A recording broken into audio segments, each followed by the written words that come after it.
Happy Friday. So today our goal is to go over all of the videos that we did. We did part 1 through 5 of our battery recycling videos. And you'll see here the little red squares or rectangles are part 1, part 2, 3, 4, 5. So throughout the video, if there's anything where you want a little bit more information, go back and watch those videos. They probably have a little bit more information on the different parts.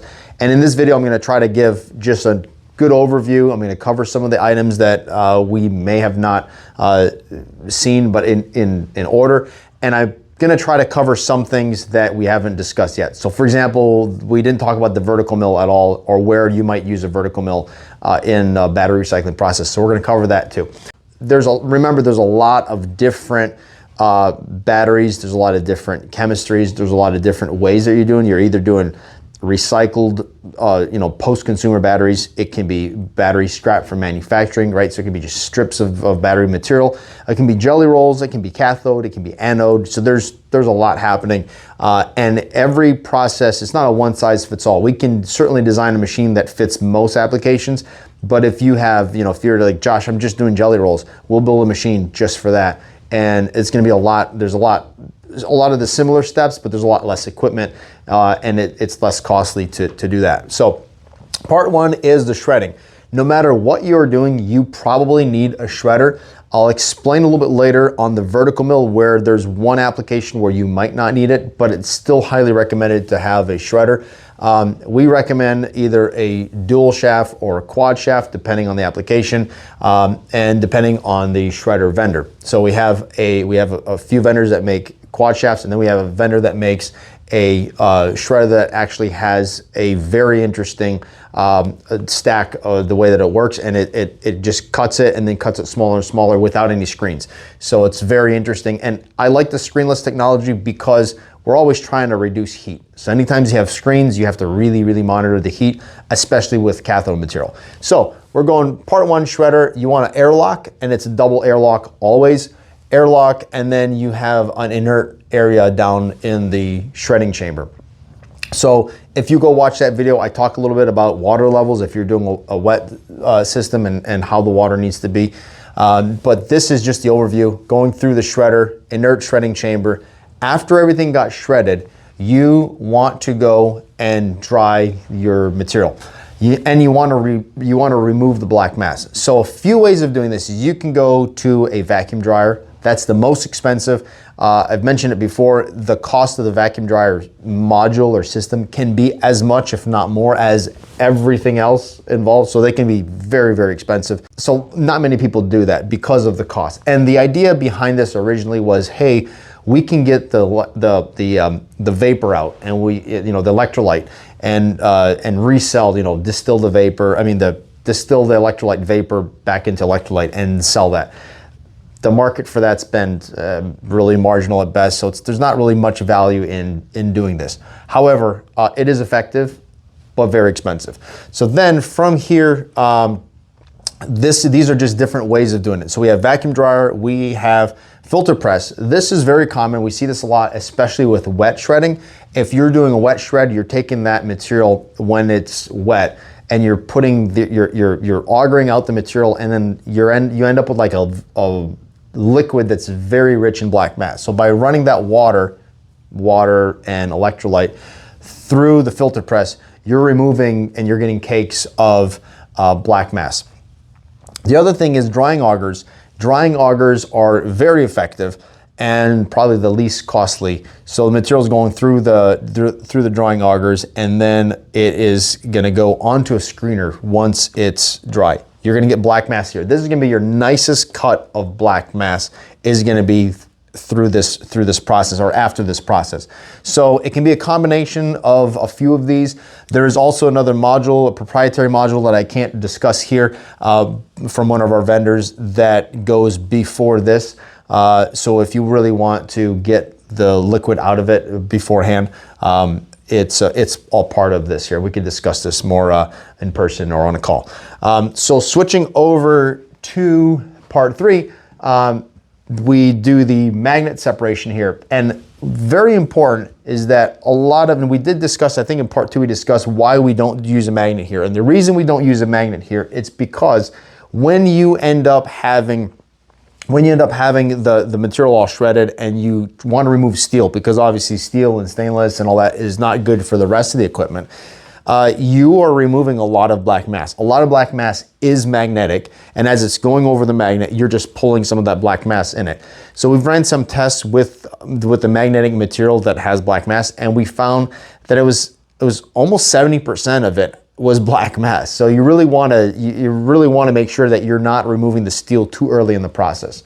So after getting your black mass here, you want to do this before you want to remove this black mass before you do any magnet separation. After that, and then when the material is dry, it's not caked, you can go to the magnet separation. And we don't use an insanely strong magnet here. We use more of a ceramic or maybe a light rare earth, not something not an extreme high Gauss magnet, because we're just trying to remove anything that's ferrous from the process. So then we go dosing hopper, and the reason why we use a dosing hopper is you want to steadily feed this DLAM mill. You want to feed this thing with a steady feed because you want as much material consistency, output consistency as possible. So through the DLAM mill purpose is to take that copper, aluminum, and roll it into a little ball. You really want to densify the material. So it's all about densification. If you do not densify this material, it's like one of those little snow globes. The material goes in, you know, the little snow, you shake it and then you see the snow kind of going everywhere. The plastic separator, the copper, and the aluminum will do that. There's no way you're going to separate it with eddy current, with air, with water. I mean, unless you do it completely chemically or pyrometallurgically. So if you want to mechanically separate it, you have to densify this material. So we're going to go ahead and densify the material through the delamination mill. And then you're going to, after this process, you're going to end up with copper, aluminum. You're going to have some zinc die cast. You're going to have some stainless steel, maybe a little bit of steel. Maybe that this magnet didn't pick up, but you should have no steel. It's going to be mainly stainless steel at this point, non-magnetic stainless steel. But because it went through the DLAM mill, the DLAM mill is gonna heat up that stainless steel and make it magnetic. So and that's gonna come out down here. So part 4, we went into the screener. So part 4, you're gonna get section 4. You're gonna have a screener and take your plastic separator out, and then your Zorba is gonna be your middle fraction, which is gonna go to your air tables. That's part 5, and then black mass. This is your second cut of black mass, still very good. Now this is not as good black mass as the first cut, but it's still black mass that you lost otherwise. And for many years, our customers were losing this black mass, and it's anywhere from 10, 15, 20%, depending on how good you were able to beat up the material to begin with. Again, this is not as much in this process if you have a vertical mill upstream, and we'll cover that in a little bit. So the black mass here, because it went through the delamination mill, it knocked off any black mass, nickel, cobalt, graphite, and black mass from the aluminum, copper, etc. So then from here, the material goes onto the screener. Now, one thing that we're playing around with right now, we've got one that we're going to be using for some tests. We're going to try to remove the plastic separator, anything above 4 mesh beforehand with the trommel screener. So this is something we're trying to do because we really want to move that separator as early as possible. It's really bad in the augers. If it accumulates somewhere, it hangs up. Because it's so light, it doesn't really want to fall down in cyclones. In transitions, it doesn't want to flow nicely. So if you have something that has a lot of separator plastic in it, it just makes all of your material that much harder to convey. So we're trying to remove it here, and if we're able to remove that 4 mesh plus here, then down here we just end up with the smaller particles, and those don't catch as much air. So remember, it's like a parachute, right? So if you have a big piece of plastic, the air is blowing, it's moving through, it just has a hard time falling through. Now we have the Zorba. The Zorba is what's going to go down in part 5 into the air table. This is your copper. You got some stainless steel. You have some zinc, die cast, and the aluminum. So your aluminum and your very small particles of plastic separator are going to also fall into that fraction. So you're going to have your aluminum and your separator falling down, and your aluminum goes up the air table, your plastic separator falls down, your little pieces. At the top of the first air table, you're gonna get your zinc, die-cast, copper, stainless steel. That's where we go on another magnet. Remove the stainless steel. Now remember earlier I said that the stainless steel is not that magnetic back here, but as it goes through the DLAM mill, the DLAM mill is what gives it some connectivity. It magnetizes it from the heat and the friction. So now this stainless steel gets removed here, and then we go into screener, 98% copper, roughly, and then it can be a little bit better depending on what type of material is going through. And then your zinc die-cast is on the top fraction. And you're also gonna have a little bit of copper in here. In the zinc die-cast, it's kind of more of a zinc heavy Zorba. You're gonna have a little bit of your terminals. So if you have any copper terminals, heavy copper terminals, that's gonna come in this fraction as well, just because of size. Now, we can sort that on an optical sorter. So we can take that bigger fraction, go on an optical sorter, sort the zinc. You'll have some brass in here, some brass terminals. There's a little bit of everything bigger that's throughout the process is gonna be here. 98% copper, that's where your money maker is at.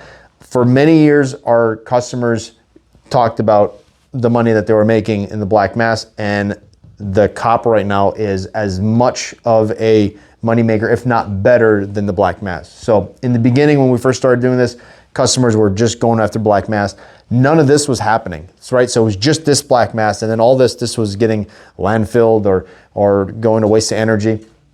Now we're able to take all these fractions and we're able to go and get this copper and aluminum, die-cast, zinc, and add just from the copper, not counting the zinc and die-cast and everything else, as much value, if not more, than the black mass, depending on the markets. Obviously, when the market's demand for black mass is higher, that's worth more, because I'm always trying to find value out of something that other people think is not valuable. So one thing we're gonna talk about, I promised you guys we'd talk about the vertical mill, and we're gonna use this spot here to talk about the vertical mill.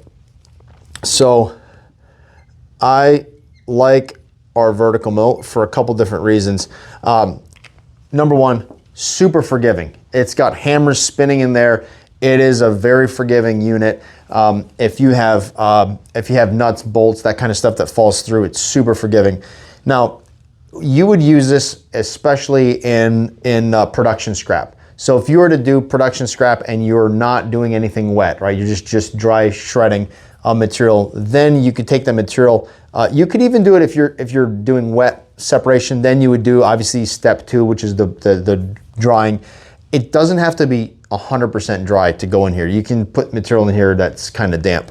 Now, the vertical mill is gonna beat up, and you're gonna get more black mass after screening from the vertical mill. So if you are shredding the material, first shred, and I said earlier where you might not need a shredder, if you have material like smaller pieces that you want to put in the vertical mill can handle up to 6 inches or so. So if you have pieces that you believe are small enough, we can run some samples for you.